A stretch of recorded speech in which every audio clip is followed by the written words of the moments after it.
Boa noite a todos. O que vocês vieram fazer aqui numa noite fria como esta? Que força é essa que tirou você da sua casa hoje? Que te tirou dos seus compromissos, das suas responsabilidades para vir aqui nessa igreja? Que força é essa, hein? A força de Jesus, né? O Senhor das nossas vidas. Eu me lembro que quando eu dei o meu primeiro passo rumo a essa vida nova que a gente adquire por graça em Jesus, era uma noite fria também. Eu sou quase que alérgico ao frio, né? No frio eu sou muito indisposto, tenho muita dificuldade, assim. Quase que 50% das coisas que eu faço no frio, assim, diminui bastante a qualidade, mas glória a Deus. Mas eu fui sair de casa, movido por uma força também que eu não sabia qual era. Deixei o futebol, deixei a cerveja e fui, caminhei para um lugar que falaram para mim que era um grupo carismático, coisa que meus ouvidos jamais haviam escutado em toda a história da minha vida. Chegando lá, eu me encontrei no rosto daquelas pessoas, nas músicas que foram cantadas, na palavra que foi ministrada, algo super diferente. E que através todo aquele movimento do grupo, eu conheci o amor de Jesus. E hoje eu estou muito feliz de estar aqui, né, com vocês pela segunda vez nesse grupo, para falar do senhorio de Jesus. Jesus que até hoje é tão mal interpretado, né? Quando ele veio, pensavam que ele era um político e esperaram que ele fosse mudar as leis, esperaram que ele fosse libertar aquelas pessoas que estavam oprimidas pelo jugo da lei, dos impostos cobrados injustamente, da exclusão, da doença. E na verdade ele não era isso, né? Esperaram que ele fosse um rei e quiseram entronizá-lo como rei, esperando que ele fosse assumir a causa, como muitos fazem hoje, de uma certa parte da sociedade, de um determinado segmento, que ele ia defender determinada categoria de pessoas, e ele não se prestou também a isso. E muitos olharam para ele achando que ele era um superstar, um super-herói, com poderes extraordinários, e que ele venceria todos os seus inimigos aos seus olhos. E não viram isso, mas o viram morrer. E diz a palavra de Deus no capítulo 53 de Isaías: como um cordeiro, ele se entregou e não abriu a boca. Aí viram que ele não era então também esse super-herói. Então, ele não atendeu às expectativas humanas. E ainda nos dias de hoje, questiona-se o senhorio de Jesus.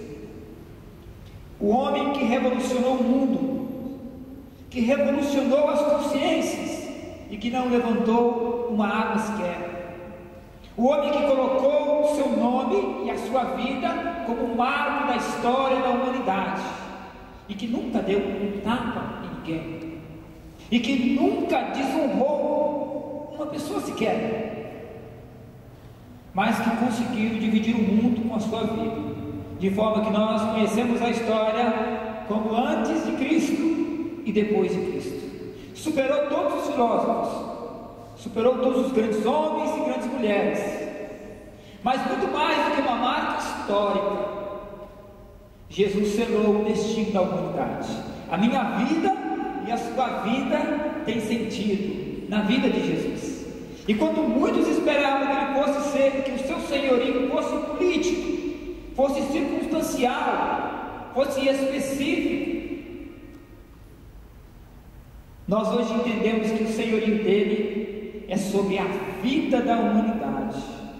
Então ele veio resgatar a vida do homem de onde ela estava, no pecado, condenada pelo pecado, para elevá-la à glória da eternidade.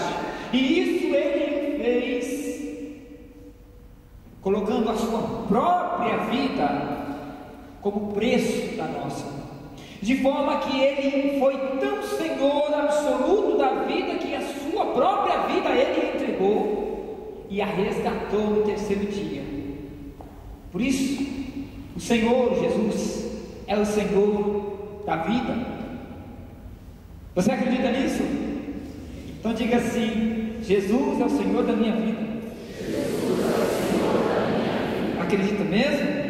Que Ele é Senhor de toda a sua vida, de tudo que acontece nela, de todos os elementos, de todas as circunstâncias da sua vida? Então diga assim: Jesus é o Senhor da minha vida. Jesus é o Senhor da minha vida. Talvez o seu amigo ainda não tenha se convencido que Jesus é Senhor, capaz de conduzir, de mudar as coisas, capaz de mudar até a substância das coisas. Talvez a vida desse irmão que está do seu lado esteja necessitada de uma grande ação de Deus hoje. Então eu convido você, peço a você profetizar na vida dele, dizendo: Jesus é o Senhor da tua vida. Muito bom. Meu nome é Silvio Afonso, sou casado, tenho 3 filhos. Nós somos de uma comunidade, eu, o seu Cláudio e a Andréia, somos de uma comunidade de Vida e Aliança aqui na região do Belém, perto da Vila Prudente. Fomos gentilmente convidados a estar aqui hoje, né? Muito obrigado pelo convite. E eu sou, por graça de Deus, fundador da comunidade. A comunidade já tem 12 anos, 13 anos de fundação e 23 anos de história. E a nossa missão, apesar da gente ter a família, ter a faculdade, ter a comunidade, ter o trabalho, a nossa missão é pregar o Evangelho, né? Então, a gente passa muitos grupos, comunidades, vamos para muitos outros lugares, levando um pouco da experiência que a gente tem com a palavra, com os irmãos da comunidade, com a igreja, né? Então, hoje nós vamos falar um pouco sobre o senhorio de Jesus, e você fica muito à vontade. Se você não entender alguma coisa, quiser perguntar algo que a gente não tiver assim esclarecido, ou qualquer contribuição que você queira dar, não se preocupe, se você passar da conta, eu falo. E então a gente pode então conversar com bastante liberdade, tá bom? Como eu disse, algumas pessoas pensaram que Jesus viesse para mudar a lei, porque naquele tempo ele se manifestou numa sociedade que vivia muito oprimida. Então o que foi que ele fez? Ele veio e no seu primeiro discurso, segundo o Evangelho de São Mateus, a gente se conhece, né, o Sermão da Montanha, né? E naquele discurso, embora tivessem ali pessoas do mais alto gabarito, autoridades, pessoas importantes, que estavam esperando a sua palavra para conhecer a sua filosofia de vida e os principais pontos do seu ensinamento, porque nesse discurso ele vai dizer: bem-aventurados os pobres em espírito, os mansos, os aflitos, os perseguidos, os sedentos de justiça. Forma que ele vai colocar ali todos os fundamentos da sua ideologia. Então tinha pessoas de diversas patentes, vamos chamar assim. Se fosse no dia de hoje, teriam as autoridades eclesiásticas, o governador, o prefeito, os vereadores, todo mundo estaria ali. E quando todo mundo pensou que Jesus fosse começar um discurso saudando as autoridades, chamando a atenção para as pessoas importantes que estavam ali para prestigiá-lo, enquanto que muitas pessoas tinham chegado ali meio de mansinho, procurando assim apenas curiosos e ocupando os últimos lugares, Jesus começa o seu discurso exatamente assim: bem-aventurados os pobres em espírito. É o capítulo 5 de São Mateus, né? Bem-aventurados os pobres em espírito, colocando os últimos em primeiro lugar, demonstrando já com isso que ele não era um político, demonstrando que a aliança de amor que ele estava fazendo naquele momento não dizia respeito às patentes que estavam representadas ali, que ele não veio a fazer média com as pessoas, e aqueles que eram o objeto da sua vida foram trazidos para a frente.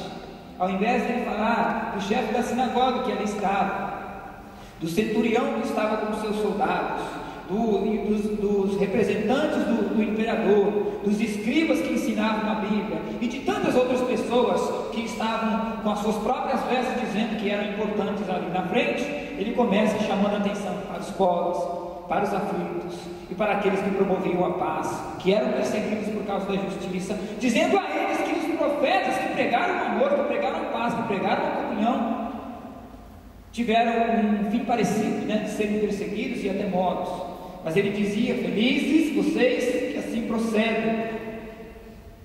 Então ele já superou, ele já não atendeu essa expectativa.